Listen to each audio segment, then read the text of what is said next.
एक नई वीडियो के साथ आज मैं फिर हाजिर हूं। आपका host Mukesh Verma. YouTube channel viral teacher में मैं आपका स्वागत करता हूं। स्टूडेंट्स, इस वीडियो में हम लोग क्लास 12 फिजिक्स के चैप्टर नंबर 7 गतिमान आवेश तथा चुंबकीय क्षेत्र के आंकिक प्रश्नों को सॉल्व करेंगे। इसके लिए हम लोग बुक कुमार मित्तल को प्रेफर करेंगे, जिसमें कुल 54 क्वेश्चन है। और इस वीडियो में हम लोग क्वेश्चन नंबर 41 से 54 तक के प्रश्नों को सॉल्व करेंगे। इससे पहले के क्वेश्चंस को हम सॉल्व कर चुके हैं। यदि आप उन वीडियो को नहीं देखे हो तो आई बटन पर क्लिक करके देख सकते हो। इस वीडियो में हम 41 से 54 तक के सारे प्रश्नों को सॉल्व करेंगे, पर आप केवल उन्हीं क्वेश्चंस का सलूशन देखिएगा जिसमें आपको डाउट रहेगा। उसके लिए मैं सारे क्वेश्चन का टाइमिंग डिस्क्रिप्शन में मेंशन कर दूंगा।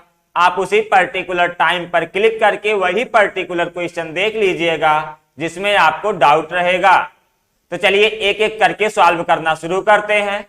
क्वेश्चन नंबर 41 में कहा जा रहा है, दो समांतर पटरियां जिनके बीच की दूरी 2 × 10⁻² मीटर है, उत्तर दक्षिण दिशाओं में बिछाई गई हैं। ये एक पटरी है और ये एक पटरी, ये दोनों एक दूसरे के समांतर उत्तर दक्षिण दिशा में बिछाई गई हैं तथा उन पर एक धातु का बेलन रखा गया है। ये वाला जो ग्रीन कलर का है, ये मान लीजिए एक बेलन ऐसे रखा गया है। इन पर करें पटरियों के बीच एक बैटरी जुड़ी है जिसका धन टर्मिनल पूर्व की वाली पटरी से संबंधित है। देखिए ये एक बैटरी है जिसका धन टर्मिनल पूर्व वाली पटरी से और ऋण टर्मिनल पश्चिम वाली पटरी से संबंधित है। करें तथा बेलन में 3 एम्पियर की धारा भेज रही है। ये जो बैटरी है इस बेलन में 3 एम्पियर की धारा भेज रही है, तो I बराबर 3 एम्पियर। ठीक है। करें यदि उस स्थान पर 1.2 वेबर प्रति मीटर स्क्वायर का एक समान चुंबकीय क्षेत्र ऊपर की ओर दिष्ट हो, तो बेलन पर आरोपित चुंबकीय बल का मान व दिशा ज्ञात कीजिए। यहां पर जो B है, B बराबर है 1.2 वेबर प्रति मीटर स्क्वायर, ऊपर की ओर दिष्ट है, इसलिए इसे डॉटेड प्रदर्शित किया गया। ये डॉट जो है ये चुंबकीय क्षेत्र की दिशा को प्रदर्शित कर रहा है, जो कि कागज तल के लंबवत ऊपर की ओर है। यहां पर देखो जो ये तार की लंबाई है यानी बेलन की, उसकी लंबाई हो जाएगी L बराबर 2.0 × 10⁻² मीटर। क्यों? क्योंकि इन दोनों पटरियों के बीच की दूरी इतनी ही है, तो जितनी पटरियों के बीच की दूरी होगी उतने ही बेलन की लंबाई भी होगी। तो आपको इस बेलन पर लगने वाले बल का परिमाण व दिशा ज्ञात करना है। तो हम लोग कहेंगे बेलन पर लगने वाला बल F बराबर हो जाएगा BIL sin थीटा। यहां पर देखिए B का मान है 1.2, I का मान है 3 एम्पियर, L का मान है 2 × 10⁻² गुणे थीटा का मान 90 हो जाएगा, तो ये sin 90। इसी को सॉल्व करिए। 3 × 2 करोगे 6 का 1.2 में गुणा करोगे तो ये हो जाएगा 7.2 × 10⁻² न्यूटन। तो ये तो बल का परिमाण हो गया। बल की दिशा ज्ञात करने के लिए हम लोग दाहिने हाथ की हथेली का नियम नंबर 2 लगा लेते हैं। इसके अनुसार अंगूठे को धारा I की दिशा में फैलाएंगे, तो धारा इधर है इसलिए हम अंगूठे को इधर की ओर फैला देंगे। जो मेरी अंगुलियां हैं उन्हें चुंबकीय क्षेत्र B की दिशा में फैलाएंगे, मतलब ये कागज तल के लंबवत बाहर की ओर। तो इस पर लगने वाले बल का दिशा हो जाएगा उत्तर की ओर, उत्तर की ओर। तो हम लोग लिख देंगे बल की दिशा उत्तर की ओर, उत्तर की ओर। इसमें आप क्या करिए, अंगूठा को इधर फैलाइए पश्चिम की ओर, अंगुलियों को ऊर्ध्वाधर ऊपर की ओर फैलाइए, तो आपकी हथेली उत्तर की ओर चली जाएगी, जो कि बल का दिशा हो जाएगा। तो यही आपका आंसर हो गया। अब हम लोग क्वेश्चन नंबर 42 डिस्कस करते हैं। इसमें कहा जा रहा है, एक वर्गाकार कुंडली प्रत्येक भुजा 40 सेंटीमीटर 40 गॉस के एक समान चुंबकीय क्षेत्र में इस प्रकार रखी है कि आमने सामने वाली दो भुजाएं चुंबकीय क्षेत्र के समांतर हैं। आप मान लीजिए ये एक चुंबकीय क्षेत्र है इधर की ओर, ठीक है, एक समान चुंबकीय क्षेत्र है जिसका मान है 40 गॉस, तो B बराबर है 40 गॉस। अगर इसे आप टेस्ला में बदलोगे तो लिख दोगे 40 गुणे 10 की घात -4 टेस्ला। इसे हम लोग लिख सकते हैं 4 गुणे 10 की घात -3 टेस्ला। इस चुंबकीय क्षेत्र में एक वर्गाकार कुंडली रखी है कुछ इस तरह से, ठीक है, जिसमें प्रत्येक की भुजा 40 सेंटीमीटर है। इसकी दो समांतर भुजाएं चुंबकीय क्षेत्र के समांतर हैं। तो अगर हम इसे A, B, C, D मान ले तो भुजा AD और भुजा BC ये दोनों चुंबकीय क्षेत्र के समांतर हो जाएंगे। कहा जा रहा कुंडली में 1.5 एम्पियर की धारा है, तो I बराबर हो गया 1.5 एम्पियर। आगे बोल रहे हैं कुंडली पर लगने वाला बल आघूर्ण ज्ञात कीजिए, जबकि इस कुंडली की भुजा की लंबाई L बराबर है 40 सेंटीमीटर। इसे हम लोग लिख सकते हैं 4 गुणे 10 की घात -1 मीटर। तो अब देखो हम लोग मान लेते हैं कि इस कुंडली में इस दिशा में धारा प्रवाहित हो रहा है कुछ इस तरह से, ठीक है। तो देखो किस किस भुजा पर कितना बल लगेगा। यहां पर भुजा AD और भुजा BC ये दोनों चुंबकीय क्षेत्र के समांतर हैं, इसलिए इन पर कोई भी बल नहीं लगेगा, ठीक है ना। भुजा AD और भुजा BC ये दोनों चुंबकीय क्षेत्र के समांतर हैं, इसलिए इन पर कोई भी बल नहीं लगेगा। जबकि भुजा AB तथा CD ये चुंबकीय क्षेत्र के लंबवत हैं, तो इन पर कुछ ना कुछ बल लगेगा। कितना बल लगेगा, किस दिशा में लगेगा, पहले हम लोग ये डिस्कस कर लेते हैं। तो बल की दिशा ज्ञात करने के लिए दाहिने हाथ की हथेली का नियम नंबर 2 लगा लेते हैं। उसके अनुसार यदि आपको भुजा CD में बल की दिशा ज्ञात करनी है तो अंगूठे को फैलाओगे धारा की दिशा में, अंगुलियों को फैलाओगे इधर की ओर, तो आपकी हथेली हो जाएगी ऊपर की ओर, यानी बल की दिशा इस तरह से कागज तल के लंबवत ऊपर की ओर होगा। उसी तरीके से AB में बल की दिशा ज्ञात करने के लिए अंगूठे को फैलाएंगे धारा की दिशा में, अंगुलियों को फैलाएंगे चुंबकीय क्षेत्र की दिशा में, तो हथेली ये चला जाएगा कागज तल के लंबवत नीचे की ओर। तो इस तरीके से लूप के भुजा AB तथा CD पर दो बराबर और विपरीत बल कार्य करेंगे जो एक बल युग्म का आघूर्ण बनाएंगे, ठीक है, जो एक बल युग्म का आघूर्ण बनाएंगे। इसी बल युग्म का आघूर्ण आपको ज्ञात करना है। तो इन पर लगने वाला बल युग्म का आघूर्ण टाउ बराबर हो जाएगा F गुणे दोनों बलों के बीच की लंबवत दूरी। देखो एक बल इस भुजा पर लग रहा है, एक बल इस भुजा पर, तो इनके बीच की लंबवत दूरी यही इतनी हो जाएगी, यानी कि भुजा की लंबाई के बराबर। तो टाउ बराबर हो जाएगा FL। F की जगह हम लोग लिख सकते हैं BIL sin 90 degree into L। यहां से मेरा बन जाएगा BIL स्क्वायर, sin 90 का मान 1 हो गया। अब इन्हीं सब का मान रख दीजिए, तो टाउ बराबर हो जाएगा, B का मान है 4 गुणे 10 की घात -3 गुणे I का मान है 1.5 गुणे L का मान है 4 गुणे 10 की घात -1। इसका स्क्वायर करना है तो स्क्वायर कर दीजिए। 4 गुणे 1.5 करोगे तो ये हो जाएगा 6 गुणे 10 की घात -3 गुणे 4 का स्क्वायर करोगे तो 16 गुणे 10 की घात -2। 16 गुणे 6 करोगे तो ये हो जाएगा 96 गुणे 10 की घात -5। अब हम लोग क्वेश्चन नंबर 43 पर डिस्कस करते हैं। इसमें कह रहे हैं एक धारावाही चालक में 8 गुणे 10 की घात 22 मुक्त इलेक्ट्रॉन प्रति मीटर लंबाई में है तथा उनका माध्यमान अनुगमन वेग 8 गुणे 10 की घात -5 मीटर प्रति सेकंड है। इसे 0.10 वेबर प्रति मीटर स्क्वायर के चुंबकीय क्षेत्र के लंबवत रखने पर गणना कीजिए। तो देखो हो क्या रहा है, मान लीजिए इस तरह से कोई चुंबकीय क्षेत्र है, ठीक है, एक चालक इसके लंबवत रखा गया है, कुछ इस तरह से एक चालक इसके लंबवत रखा गया है। यहाँ B का जो मान है वो है 0.10 वेबर प्रति मीटर स्क्वायर। इसे हम लोग लिख सकते हैं 1 गुणे 10⁻⁻1 वेबर प्रति मीटर स्क्वायर। अनुगमन वेग BD है।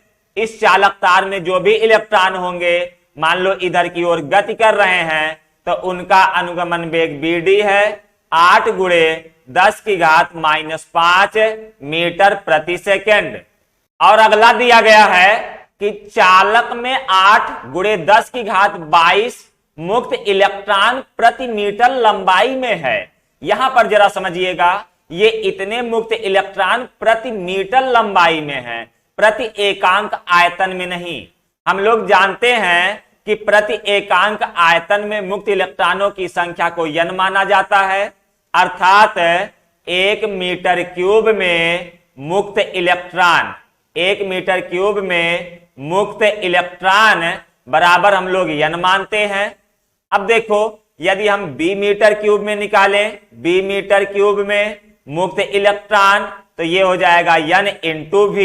इसी को हम लोग लिख सकते हैं n इंटू V की जगह A इंटू L कर दीजिए, यानी आयतन बराबर लंबाई गुणे क्षेत्रफल।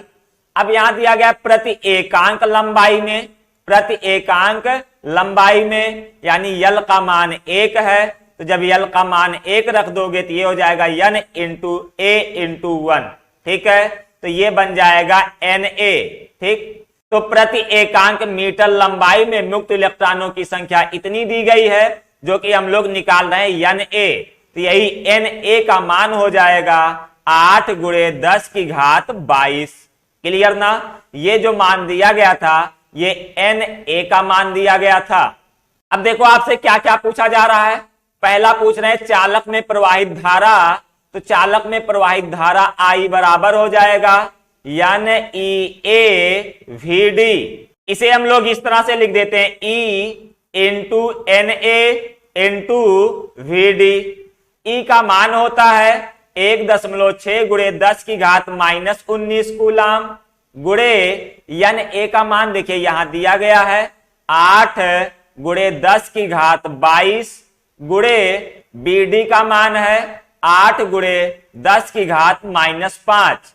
इन्हीं सबको एक साथ सॉल्व कर लीजिए, तो ये हो जाएगा 1.6 गुणे 8 गुणे 8 गुणे 10⁻2। अब इसे सॉल्व करिए तो ये आपको मिल जाएगा 102.4 गुणे 10⁻2। इसे हम लोग लिख सकते हैं 1.024 एम्पियर। इसी को हम लोग लिख सकते हैं 1.024 एम्पियर, और यही आपका आंसर बन जाएगा। अब देखिए हम लोग दूसरे पर डिस्कस करें, तो दूसरे में कह रहे हैं एक इलेक्ट्रॉन पर लगने वाला बल, एक इलेक्ट्रॉन पर यानी कोई किसी आवेश पर लगने वाला बल F बराबर होता है QVV sin थीटा। यहां देखो चालक तार चुंबकीय क्षेत्र के लंबवत है, इसलिए थीटा का मान 90 डिग्री हो जाएगा। अब सबका मान रख दीजिए। Q का मान हो जाएगा 1.6 गुणे 10⁻⁻19, गुणे B का मान हो जाएगा 8 गुणे 10⁻5, गुणे कैपिटल B का मान हो जाएगा 1 गुणे 10⁻1, गुणे साइन 90 का मान 1।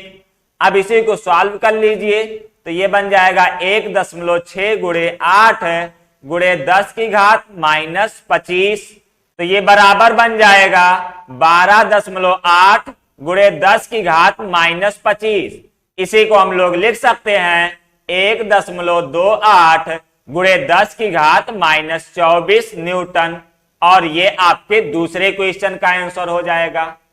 अब हम लोग तीसरे क्वेश्चन पर डिस्कस करें, तो तीसरे में कह रहे हैं चालक की प्रति मीटर लंबाई पर लगने वाला बल।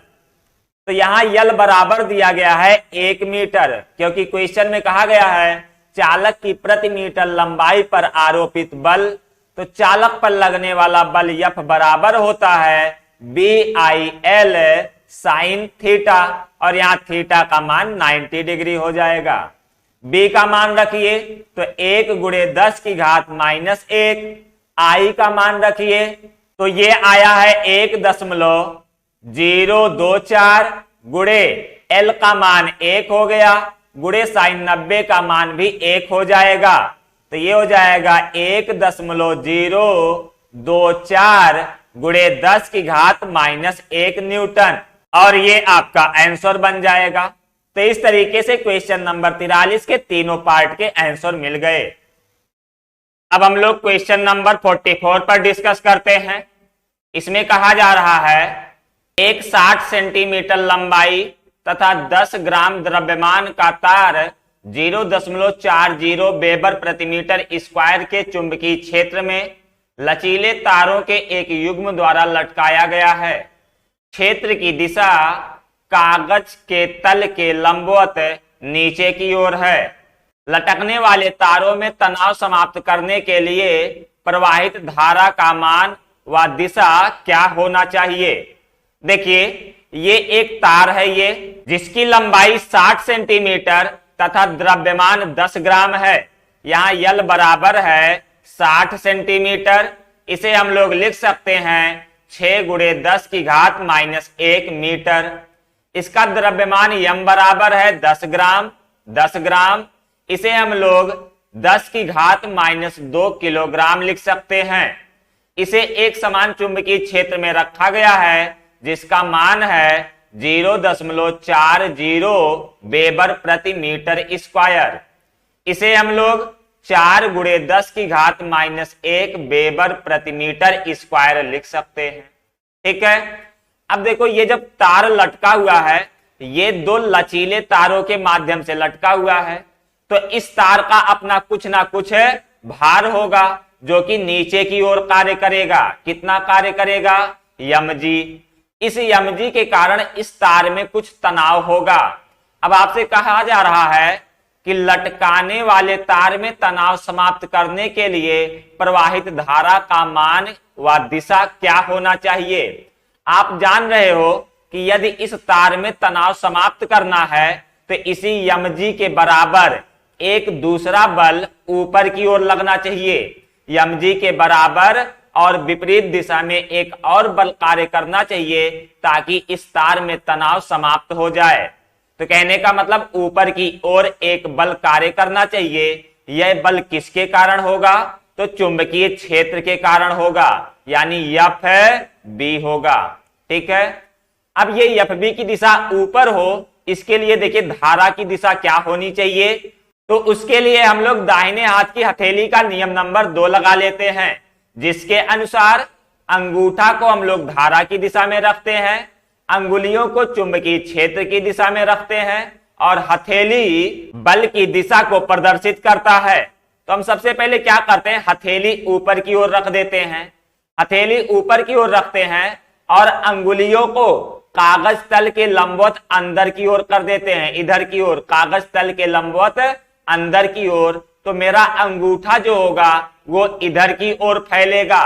कहने का मतलब तार में जो धारा की दिशा है वो बाएं से दाएं ओर होनी चाहिए, बाएं से दाएं ओर होनी चाहिए तार में धारा की दिशा। तो आप लिखोगे तार में तनाव समाप्त करने के लिए Fb होना चाहिए mg के बराबर, यानी Fb बराबर mg। अब Fb की जगह हम लोग लगा लेंगे BIL sine theta is equal to mg। जरा देखो थीटा क्या है, थीटा है B और जो चालक तार है उसके बीच का कोण। यहां पर B ऊर्ध्वाधर नीचे की ओर है, कागज तल के लंबवत नीचे की ओर, और ये छड़ जो है ये कागज तल के समांतर रखा है, इसलिए थीटा का मान 90 हो जाएगा। तो इन सब का मान रखिए। B का मान है 4 गुणे 10 की घात -1, I का मान आपको ज्ञात करना है, L का मान है 6 गुणे 10 की घात -1 बराबर m का मान है 10 की घात -2, गुणे जी को आप 10 ले लीजिए, इनटू में यहां साइन 90 भी रहेगा, साइन 90 का मान 1 हो जाएगा, इसलिए उसको हम नहीं लिखें। तो ये बराबर हो जाएगा आई गुणे 6 गुणे 4 करोगे 24 हो गया, गुणे 10 की घात -2 बराबर 10 की घात -2 इंटू 10। ये 10 की घात -2 10 की घात -2 कट गया, तो यहां से मुझे आई बराबर मिल गया 10/24। 10 में 24 से भाग करोगे तो आपको मिल जाएगा 0.416666 ऐसे बढ़ता जाएगा। तो यहां से आई बराबर हो गया 0.41 एम्पियर। ये तो धारा का मान हो गया, और दिशा क्या हो जाएगा, बाएं से दाईं ओर, बाएं से दाईं ओर, और यही आपका आंसर बन जाएगा। अब हम लोग क्वेश्चन नंबर 45 पर डिस्कस करते हैं। इसमें कह रहे हैं 10 ग्राम द्रव्यमान का एक तार PQ 2 समांतर धात्विक पटरियों पर विराम अवस्था में है। पटरियों के बीच की दूरी 4.5 सेंटीमीटर है। 0.80 टेस्ला का चुंबकीय क्षेत्र पटरियों के तल के लंबवत नीचे की ओर लग रहा है। परिपथ का प्रतिरोध धीरे धीरे घटाने पर जब प्रतिरोध 20 ओम से कम होने लगता है तो तार PQ पटरियों पर खिसकने लगता है। तार व पटरियों के बीच घर्षण गुणांक ज्ञात कीजिए। तो सबसे पहले देखो इसमें दिया क्या गया है, एक तार है PQ, ये इसका द्रव्यमान m बराबर दिया गया है 10 ग्राम। 10 ग्राम इसे हम लोग लिख सकते हैं 10 की घात -2 किलोग्राम। इन दोनों पटरियों के बीच की जो दूरी है वो 4.9 सेंटीमीटर है, तो इसे हम लोग लिख सकते हैं L बराबर 4.9 सेंटीमीटर। इसे आप लिख दीजिए 4.9 गुणे 10 की घात -2 मीटर। यहां B का मान B बराबर है 0.80 टेस्ला। इसे हम लोग लिख सकते हैं 8 गुणे 10 की घात -1 टेस्ला।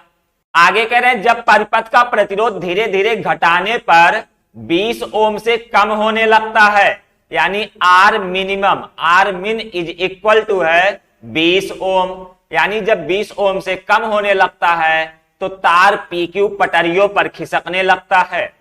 सबसे पहले देखो ये स्ट्रक्चर को देखो, इस संरचना को, तो जो ये बैटरी लगी है इसमें इधर की दिशा में धारा प्रवाहित होगी, इधर की ओर ऐसे धारा प्रवाहित होगी, और B की दिशा जो है कागज तल के लंबवत नीचे की ओर है।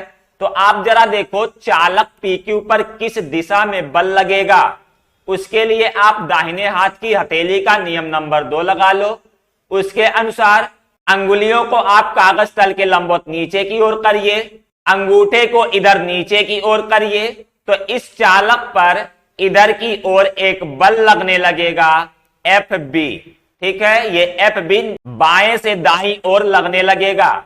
लेकिन इस चालक तार में कुछ द्रव्यमान भी है जिसकी वजह से इसका भार mg नीचे की ओर कार्य करेगा। जो mg है ये कागज तल के लंबवत नीचे की ओर कार्य करेगा, जिसके कारण इन पटरियों और तार ये PQ के बीच कुछ घर्षण कार्य करेगा। तो जब तक इस तार PQ का प्रतिरोध 20 ओम तक रहता है तब तक यह तार PQ नहीं खिसकता है, लेकिन जैसे ही इसका प्रतिरोध 20 ओम से कम होने लगता है यह तार PQ पटरियों पर खिसकने लगता है। तो पहले हम लोग देख लेते हैं कि इस पर कितना चुंबकीय बल कार्य कर रहा है। तो उसके लिए हम लोग लिखेंगे तार PQ पर लगने वाला चुंबकीय बल FB बराबर हो जाएगा BIL sin 90 डिग्री, क्योंकि जो B की दिशा है ये कागज तल के लंबवत नीचे की ओर है और रॉड यानी PQ इसके लंबवत रखा है। अब इसे सॉल्व करिए तो ये B का मान हो जाएगा 8 गुणे 10 की घात -1। I का मान तो दिया नहीं गया है, इसलिए I की जगह हम लोग लिख लेंगे B/R, जहां B इस बैटरी का विभव हो जाएगा और R परिपथ का प्रतिरोध हो जाएगा, इंटू L का मान दिया गया है 4.9 गुणे 10 की घात -2 मीटर। तो ये हो गया 4.9 गुणे 10 की घात -2 इंटू साइन 90, ये हो जाएगा 1। अब इसी को सॉल्व करिए तो ये हो गया 8 गुणे 4.9 गुणे 10 की घात -3 गुणे B/R। B का मान है 6 वोल्ट और R का मान है 20। इसी को सॉल्व करिए तो आपको मिल जाएगा 1176 गुणे 10 की घात -5 न्यूटन। तो ये तो चालक पर लगने वाला चुंबकीय बल हो गया।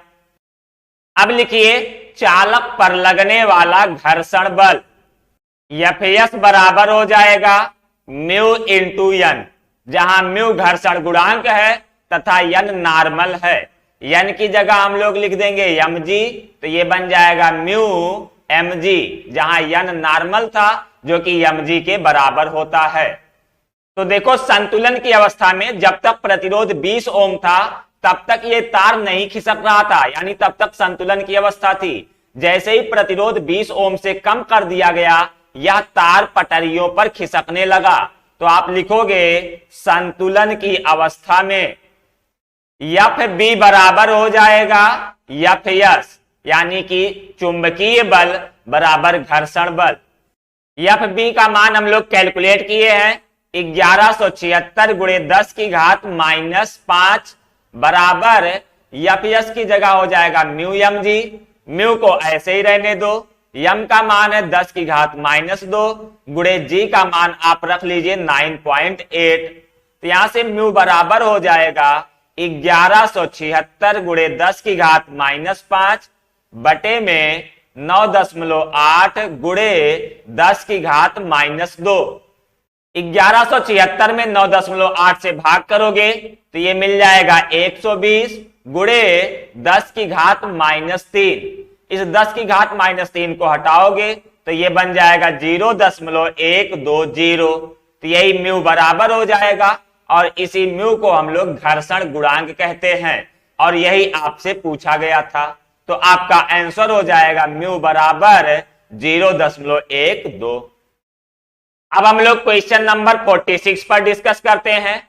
इसमें कह रहे हैं एक इलेक्ट्रॉन की पुंज में 5 माइक्रो एम्पियर की धारा है, गणना कीजिए प्रति सेकंड किसी बिंदु से कितने इलेक्ट्रॉन गुजरेंगे। दूसरा, पुंज से 50 सेंटीमीटर की दूरी पर कितना चुंबकीय क्षेत्र उत्पन्न करेगा।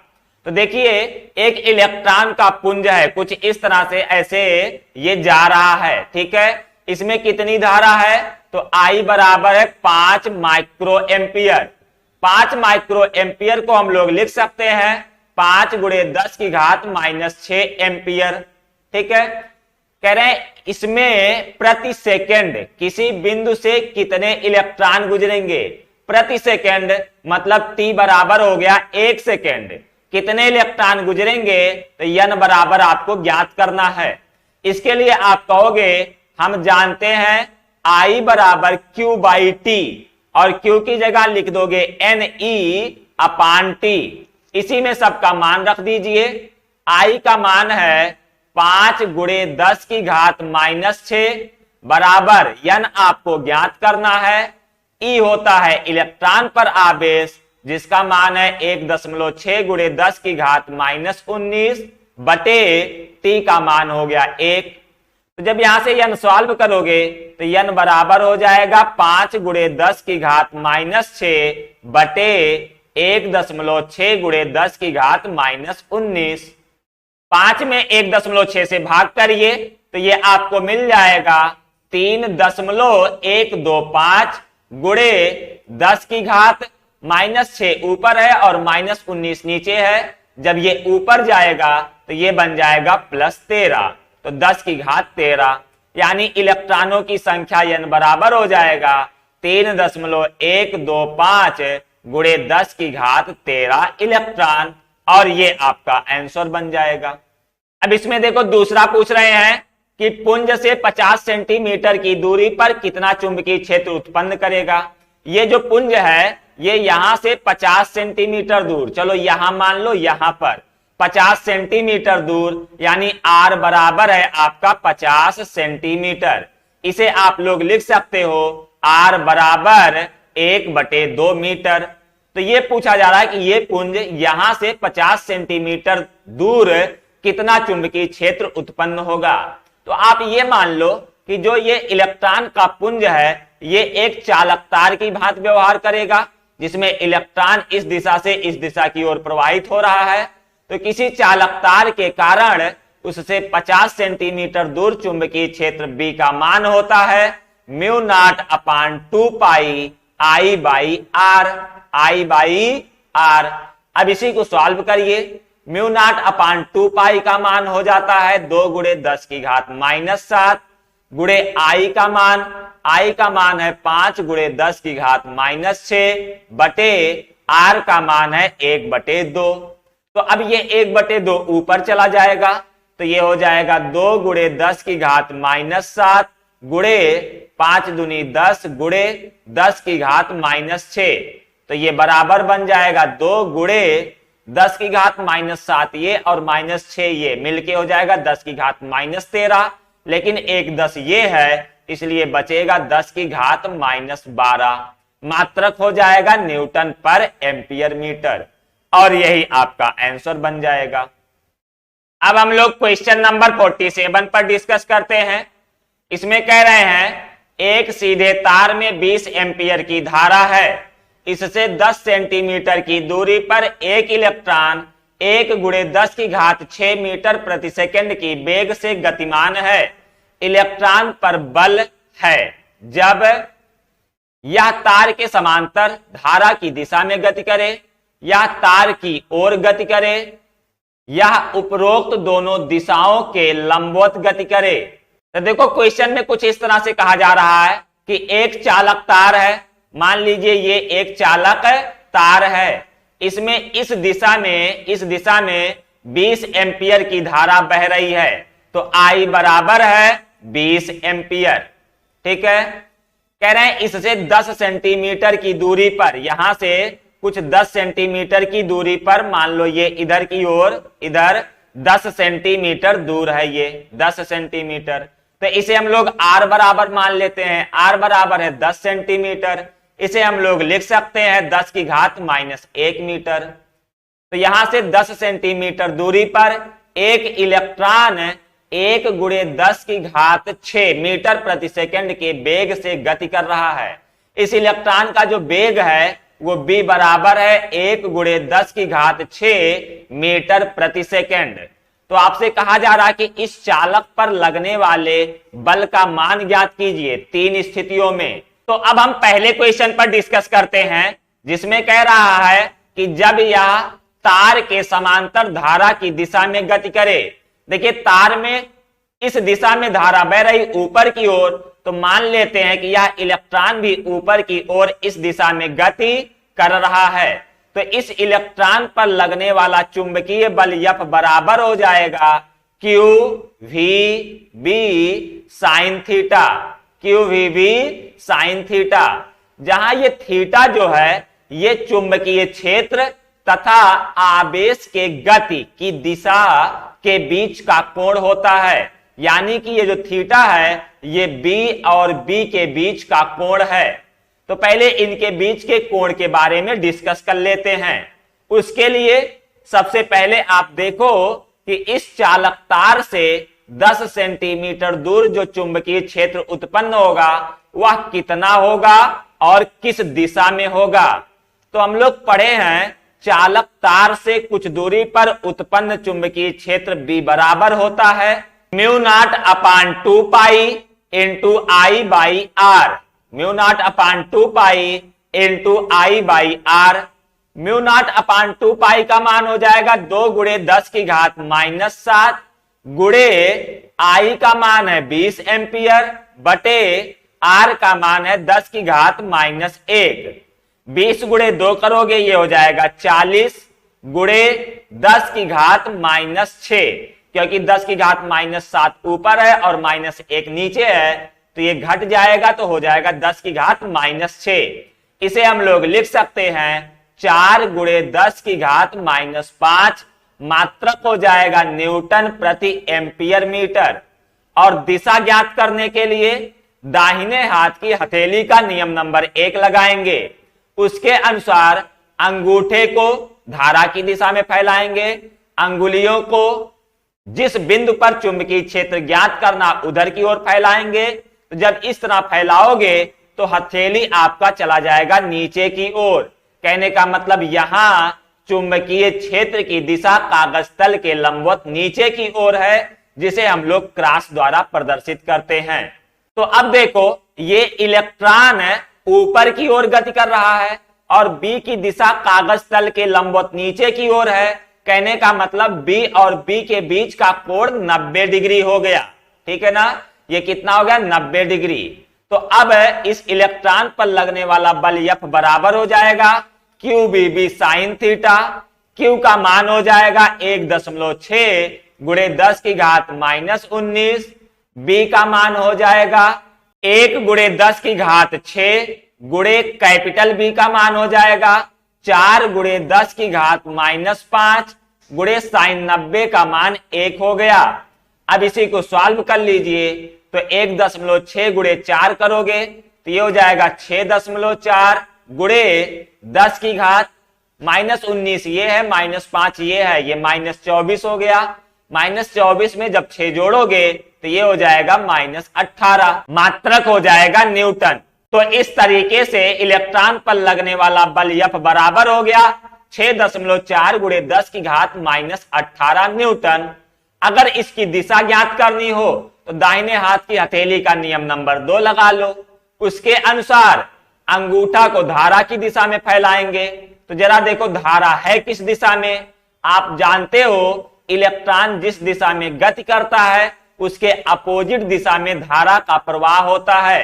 तो कहने का मतलब यहां पर धारा इधर नीचे की ओर है, आई नीचे की ओर है और जो बी है वो कागज तल के लंबवत नीचे की ओर है।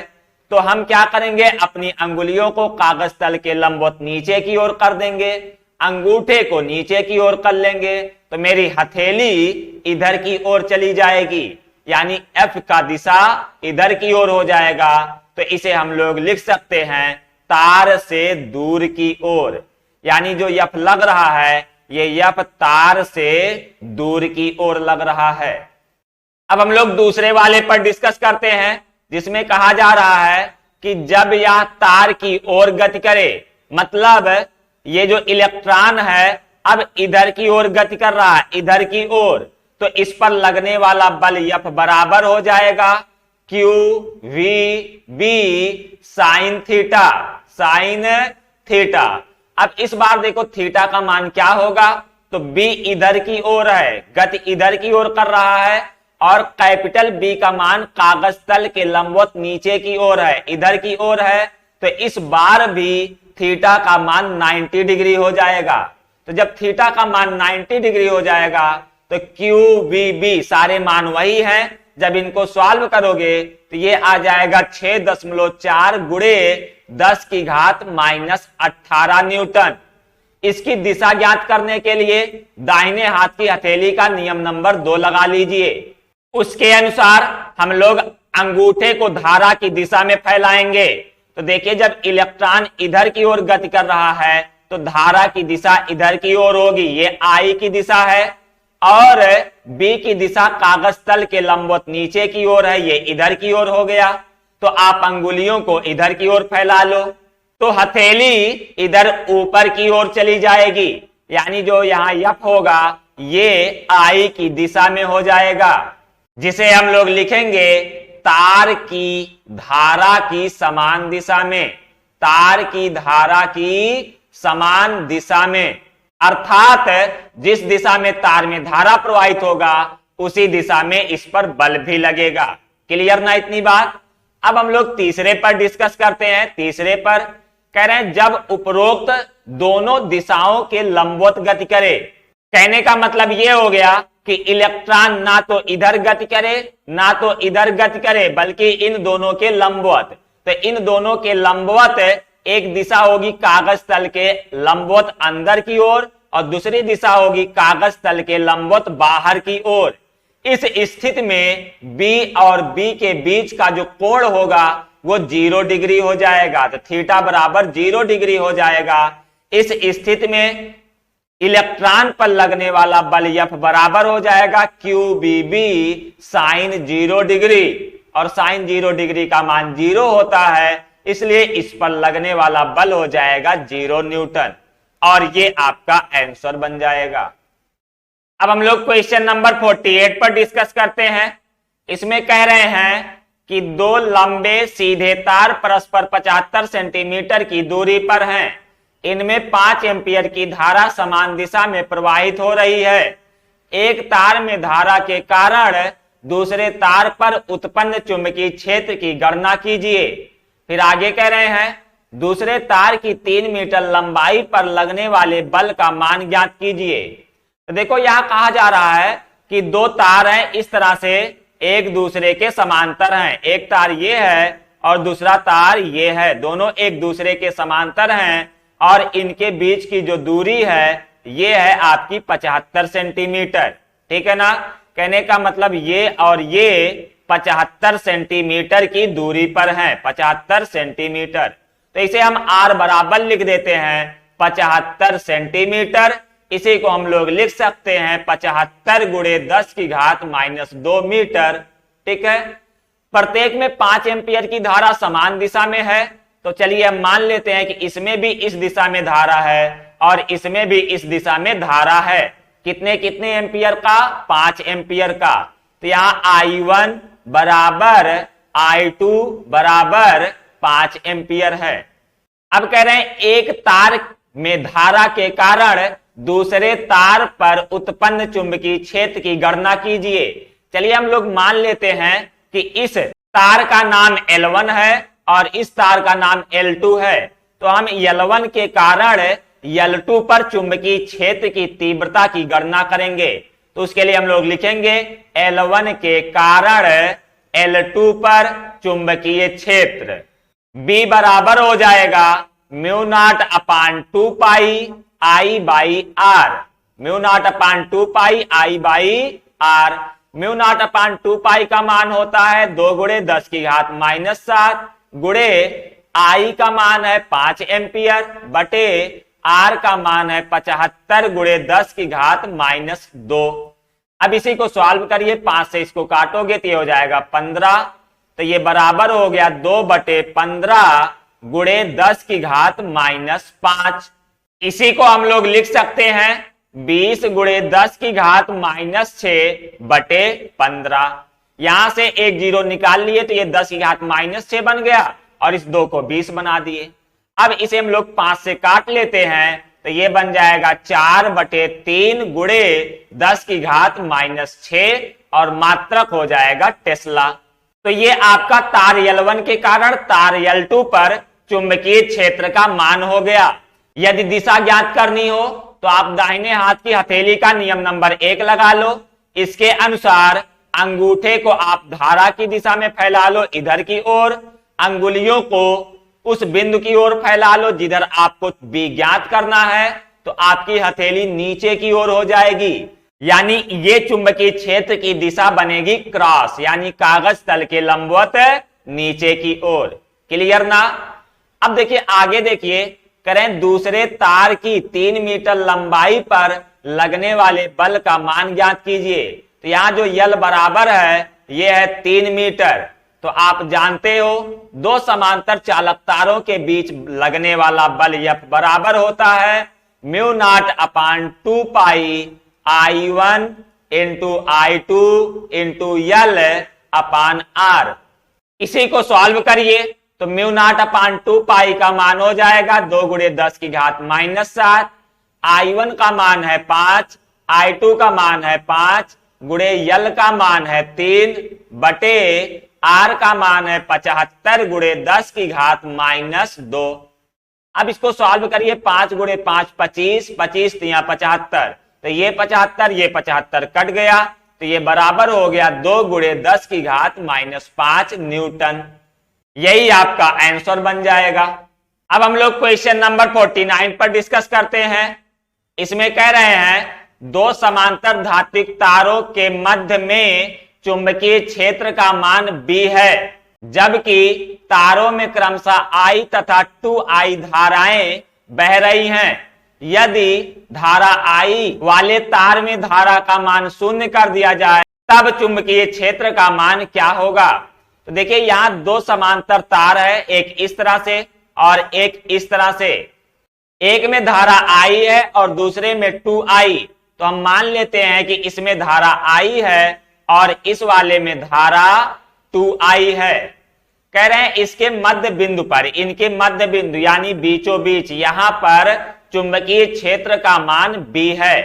तो चलिए हम मान लेते हैं कि ये इन तारों से क्रमशः R और R दूरी पर हैं।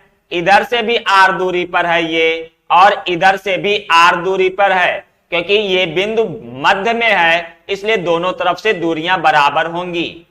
तो इस B का मान ज्ञात करने के लिए देखो हम लोग ये मान लेते हैं कि माना इस तार के कारण जिसमें धारा I प्रवाहित हो रही है, इसके कारण दोनों चालक तार के मध्य बिंदु पर उत्पन्न चुंबकीय क्षेत्र B1 है।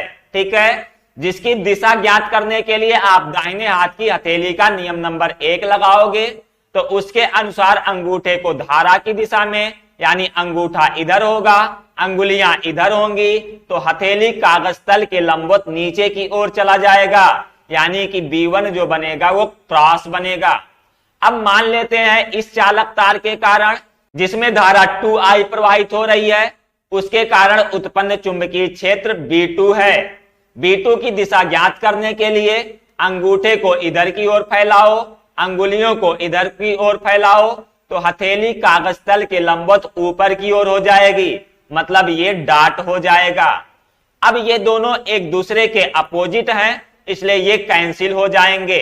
तो हम लोग लिखेंगे तार के मध्य बिंदु में चुंबकीय क्षेत्र की तीव्रता B बराबर हो जाएगा B2 माइनस B1, क्योंकि दोनों अपोजिट डायरेक्शन में हैं इसलिए घट जाएंगे। तो बड़ी वैल्यू में से छोटी वैल्यू घटाई जाएगी। B2 बड़ा है क्योंकि इसमें 2I धारा प्रवाहित हो रहा है, तो B2 में से B1 घट जाएगा।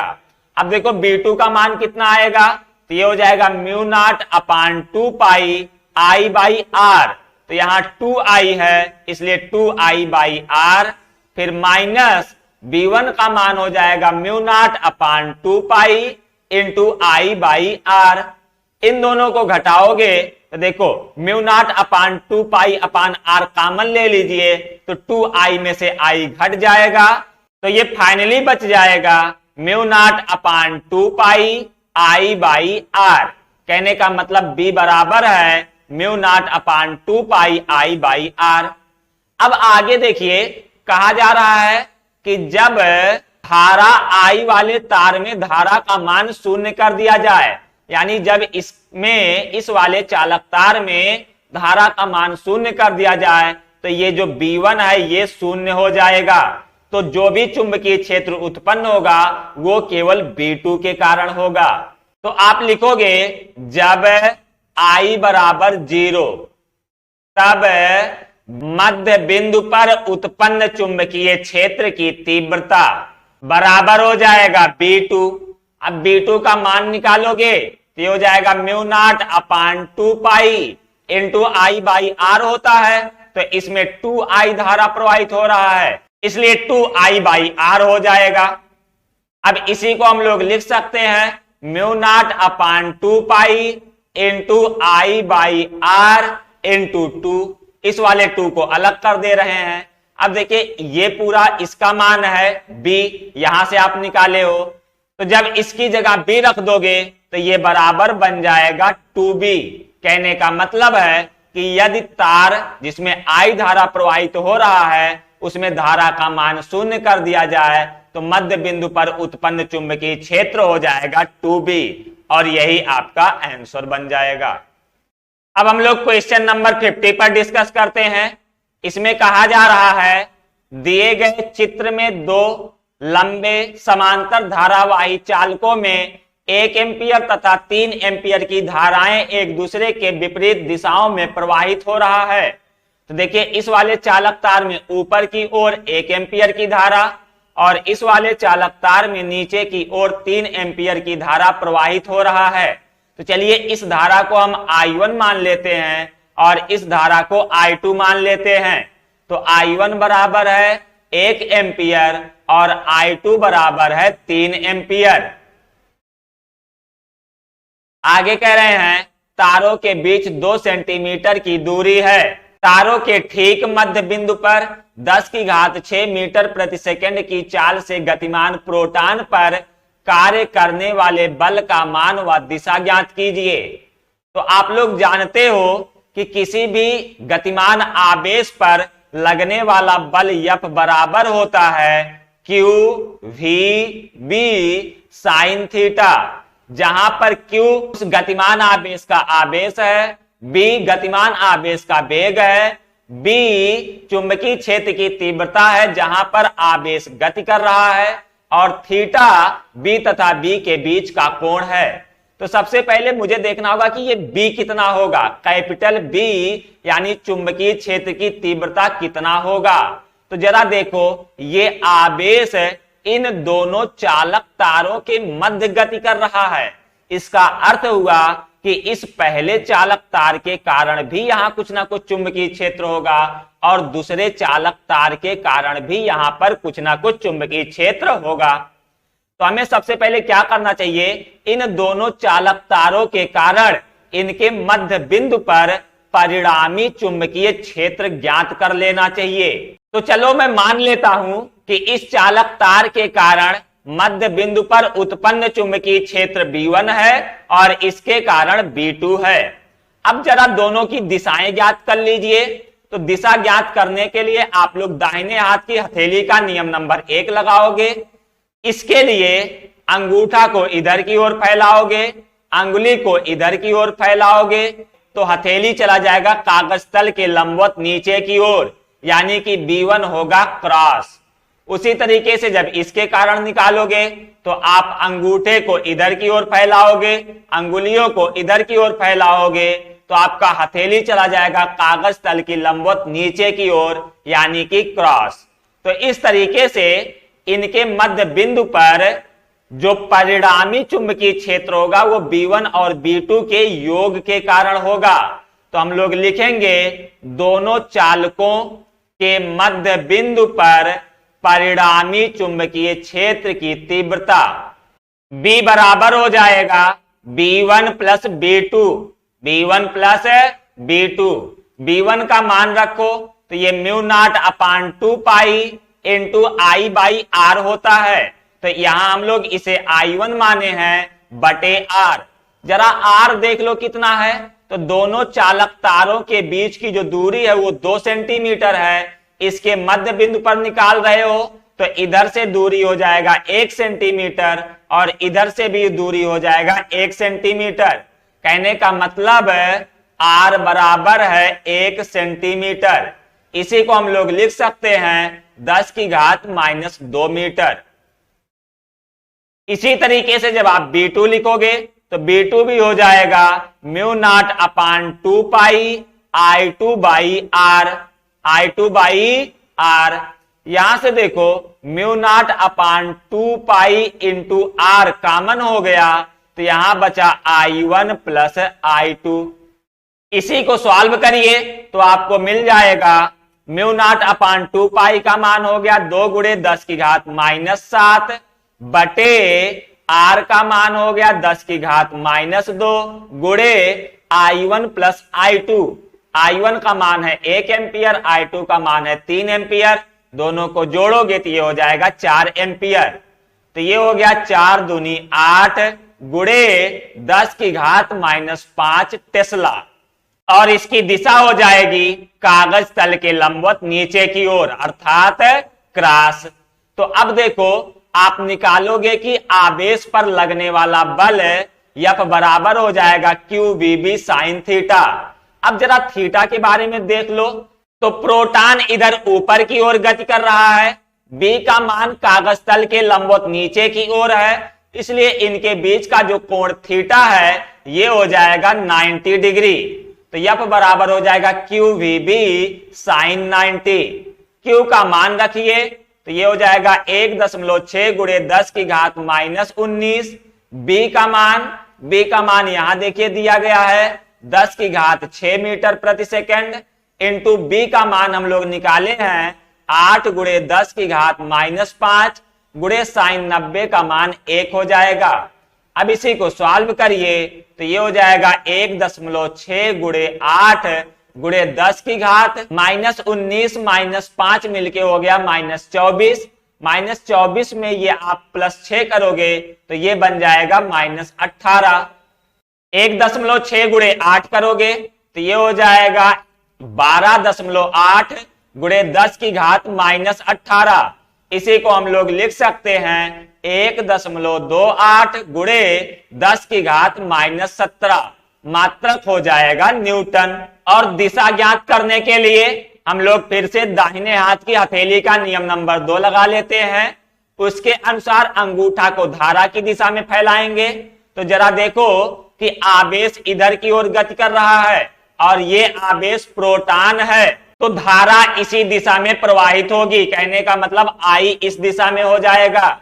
और जो बी है ये कागज तल के लंबवत नीचे की ओर है, इधर की ओर, तो हम अंगूठा इधर फैलाएंगे, अंगुलियों को नीचे की ओर कर लेंगे तो मेरी हथेली इधर की ओर चली जाएगी, इधर की ओर। और इसे हम लिख सकते हैं कि यफ की दिशा बाएं तार की ओर है, तो यफ बराबर इतना हो जाएगा और दिशा हो जाएगा बाएं तार की ओर, बाएं तार की ओर। और यही आपका आंसर बन जाएगा। क्लियर ना इतनी बात। अब हम लोग क्वेश्चन नंबर 51 पर डिस्कस करते हैं। इसमें कह रहे हैं दो लंबे समांतर तार परस्पर 3 सेंटीमीटर की दूरी पर हैं। इनमें क्रमशः 2 एम्पियर तथा 3 एम्पियर की धारा प्रवाहित हो रही है। प्रत्येक तार द्वारा दूसरे तार की प्रति मीटर लंबाई पर लगने वाले बल की गणना कीजिए। तो देखो एक तार इस तरह से है, एक तार इस तरह से है। इनके बीच की जो दूरी है आर वो है 3 सेंटीमीटर। इसे हम लोग लिख सकते हैं 3 गुणे 10 की घात -2 मीटर। इनमें क्रमशः 2 एम्पियर तथा 3 एम्पियर की धारा प्रवाहित हो रही है। तो चलो मान लेते हैं कि इस वाले में 2 एम्पियर है और इस वाले में 3 एम्पियर है। तो I1 बराबर 2 एम्पियर और I2 बराबर 3 एम्पियर। ठीक है, करें प्रत्येक तार द्वारा दूसरे तार की प्रति मीटर लंबाई, यानी यहां यल बराबर दिया गया है 1 मीटर, प्रति मीटर लंबाई पर लगने वाले बल की गणना कीजिए।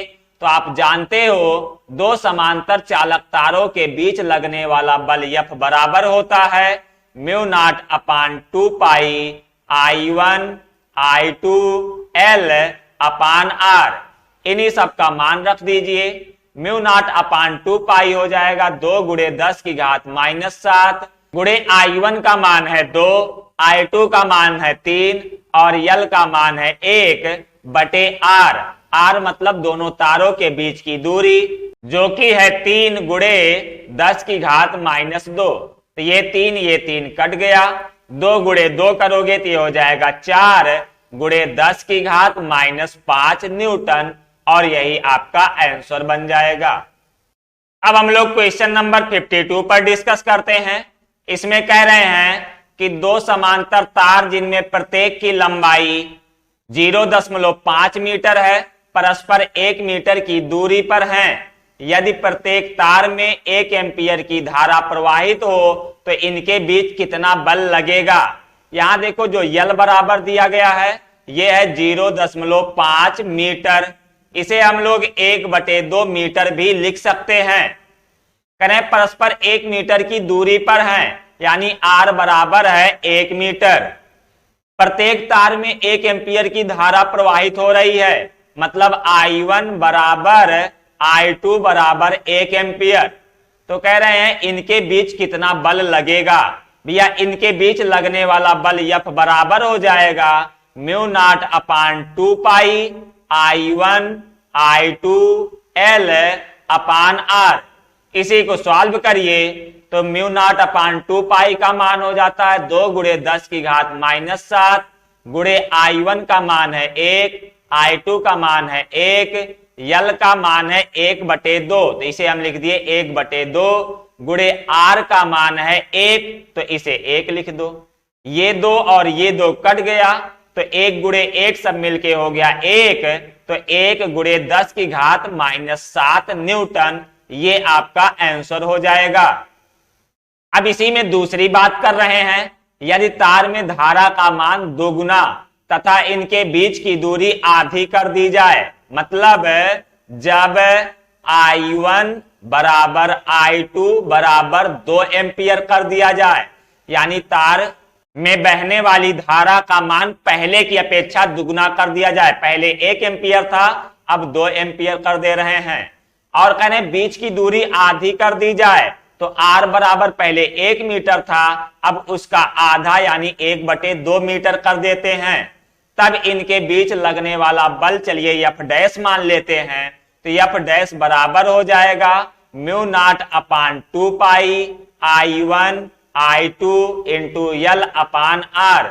μ0/2 पाई का मान हो जाएगा 2 गुणे 10 की घात -7, I1 का मान 2, I2 का मान 2, L का मान है 1/2, तो L का मान 1/2 बटे में R, तो R का मान है 1/2, तो ये 1/2 हो गया, ये 2 कट जाएगा, 2 गुणे 2 गुणे 2, तो ये बराबर बन जाएगा 8 गुणे 10 की घात -7 न्यूटन। चाहो तो आप ऐसे ही रहने दो, यही आंसर हो गया, नहीं तो यदि आप पहले वाले बल से कंपेयर करना चाहो तो देखो ये 1 गुणे 10 की घात -7 है और ये है 8 गुणे 10 की घात -7।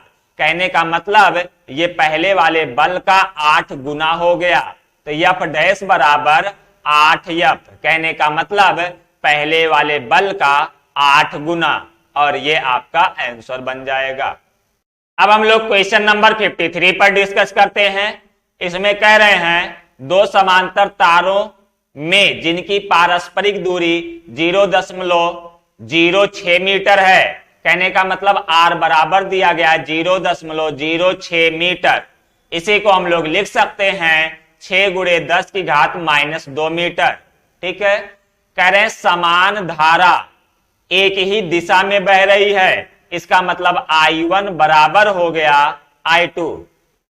कह रहे हैं दोनों के मध्य प्रति मीटर लंबाई पर लगने वाला आकर्षण बल 3 गुणे 10 की घात -3 है। यहां प्रति मीटर लंबाई कह रहे हैं, कहने का मतलब L बराबर 1 मीटर हो गया और लगने वाला आकर्षण बल F बराबर है 3 गुणे 10 की घात -3 न्यूटन।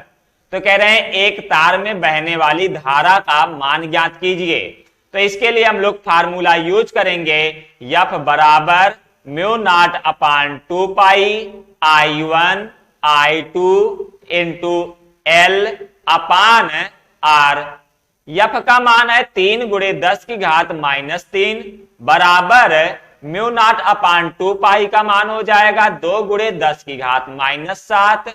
यहाँ I1 I2 बराबर हैं, तो इस I1 I2 को I मान लीजिए, I1 बराबर I2 बराबर I, तो यहाँ I गुणे I स्क्वायर हो जाएगा, गुणे L का मान रखिए, L का मान कितना है 1 मीटर है, तो ये हो गया 1 बटे R का मान कितना है, तो 6 गुणे 10 की घात -2। इस 2 से 6 को काट दो तो ये 3 बन जाएगा। तो इस तरीके से हो गया 3 गुणे 10 की घात -3 बराबर, ये 10 की घात -2 को जब ऊपर ले जाओगे तो ये बन जाएगा 10 की घात -5 गुणे R स्क्वायर बटे 3।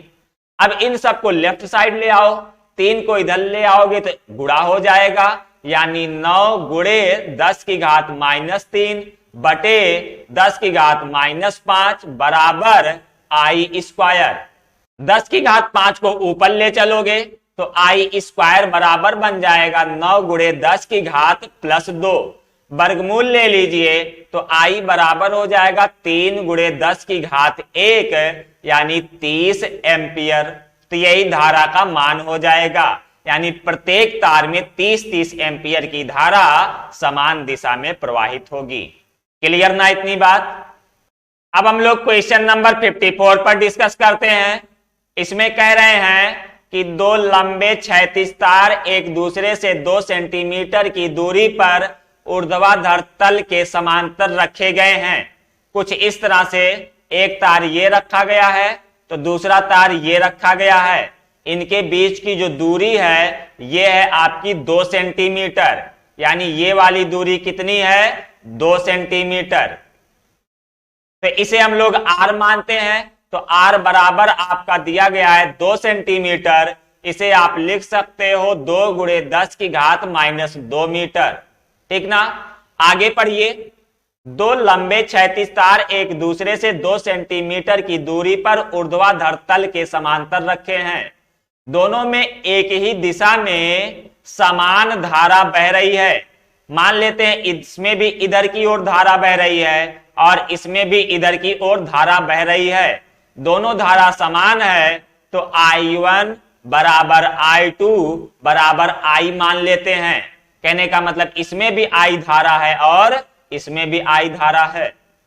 अब आगे कह रहे हैं नीचे के तार का द्रव्यमान 50 मिलीग्राम प्रति सेंटीमीटर है, यानी यम बराबर दिया गया है 50 मिलीग्राम, यम जी 50 मिलीग्राम प्रति सेंटीमीटर। क्लियर ना। अब आगे पूछ रहे हैं कि तारों में कितनी धारा है, यानी आपको धारा का मान ज्ञात करना है। तारों में कितनी धारा है जबकि नीचे का तार भारहीन प्रतीत हो रहा है। तो आप जानते हो कि अगर नीचे वाला तार भारहीन प्रतीत हो रहा है, इसका अर्थ है कि इस पर ऊपर की ओर कोई ना कोई चुंबकीय बल लग रहा होगा, या फिर बी। क्यों लग रहा होगा?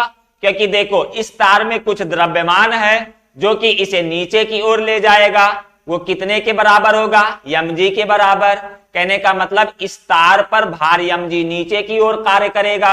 आप कह रहे हो कि नीचे वाला तार भारहीन प्रतीत हो रहा है, इसका अर्थ है कि इस mg को बैलेंस करने के लिए ऊपर की ओर भी एक बल लगना चाहिए, जो किसके कारण लगेगा? चुंबकीय क्षेत्र के कारण। तो इसके लिए हम लोग लिखेंगे कि नीचे वाला तार भारहीन प्रतीत होगा यदि चुंबकीय बल बराबर तार का भार, नीचे वाले तार पर लगने वाला चुंबकीय बल बराबर नीचे वाले तार का भार।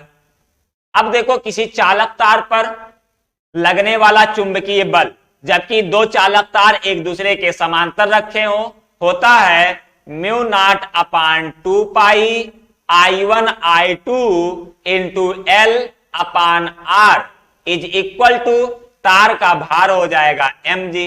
अब देख लो क्या क्या दिया गया है। ये I1 I2 बराबर I माने हो आप, L जरा देख लो कितना होगा और यम जरा देख लो कितना होगा। तो यहां जो आपका यम दिया गया है ये दिया गया है 50 मिलीग्राम प्रति सेंटीमीटर। पहले इसे आप यम के एस सिस्टम में चेंज करिए। कैलकुलेशन करने के लिए पहले इसे आप यम के एस सिस्टम में बदलिए। तो ये हो जाएगा 50 मिलीग्राम को हम लोग किलोग्राम में बदलेंगे तो लिख देंगे 10 की घात माइनस 6 किलोग्राम। बटे में सेंटीमीटर है, इसे जब हम लोग मीटर में बदलेंगे तो लिख देंगे 10 की घात माइनस 2 मीटर। तो इस तरीके से आपका यम बराबर हो जाएगा 50 गुणे 10 की घात माइनस 4 किलोग्राम प्रति मीटर। इसी को हम लोग लिख सकते हैं यम बराबर 5 गुणे 10 की घात माइनस 3 किलोग्राम प्रति मीटर। कहने का मतलब जो ये द्रव्यमान दिया गया है, कितने का द्रव्यमान दिया है? प्रति मीटर लंबाई का द्रव्यमान दिया गया है। इसका मतलब हुआ कि मुझे यल बराबर कितना लेना चाहिए? 1 मीटर लेना चाहिए। यल बराबर 1 मीटर। अब यही सारे मान यहां आप रख दो तो म्यू नॉट अपान 2 पाई का मान होता है 2 गुणे 10 की घात माइनस 7 गुणे I1 I2 की जगह I रखेंगे तो ये I स्क्वायर बन जाएगा। गुणे यल का मान 1 है, बटे R का मान देखिए 2 सेंटीमीटर दिया था तो इसे हम लोग लिख दिए 2 गुणे 10 की घात माइनस 2 बराबर यम का मान है 5 गुणे 10 की घात माइनस 3 गुणे जी का मान आप रख लीजिए 9.8। तो यहां से ये 2 और ये 2 कट गया, ये 10 की घात माइनस 2 10 की घात माइनस 7 मिलके हो जाएगा 10 की घात माइनस 5।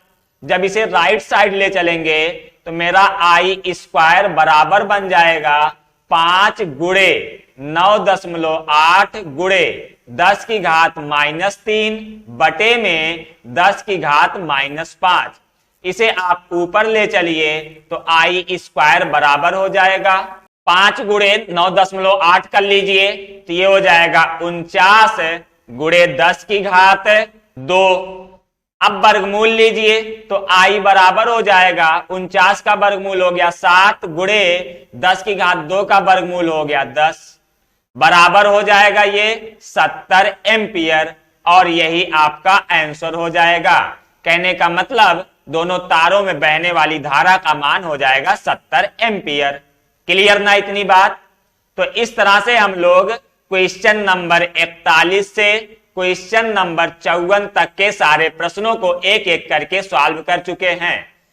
तो इस चैप्टर में जितने भी 54 क्वेश्चन थे इन सारे को हम लोग सॉल्व कर चुके हैं। तो आज के वीडियो में बस इतना ही। Thank you.